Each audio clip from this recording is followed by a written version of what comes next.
Welcome to Tenor Tech, where I solve the problems you didn't even know you had. You begin at a BDO branch or on the digital sign-up triage. Present your primary ID and secondary ID immediately because verification is first. Once done, hand over your proof of address and ask which savings product fits your needs. Choose regular savings or easy savings based on minimum balance and ATM access. Make sure to confirm the initial deposit amount and whether the teller accepts card or cash. This moves you into the formal application stage. You will now complete the account opening form and a signature card. Write exactly as on your ID and do not abbreviate names. Once done, the staff will capture a photo and biometrics to create your CIF, which links your accounts.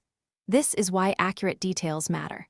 Make sure to ask about issuing an ATM or debit card, set a temporary PIN if offered, and request a copy of the completed form for your records before moving to the deposit step.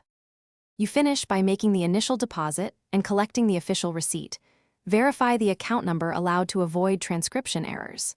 Once issued, receive your passbook or ATM card and the welcome letter, activate the card at an ATM, and change the PIN. If something goes wrong, like CIF not created or incorrect name, stop and request the reference or transaction number, escalate politely to the branch manager, and make sure they correct records before you leave. Thanks for watching. Subscribe to keep your life in tune.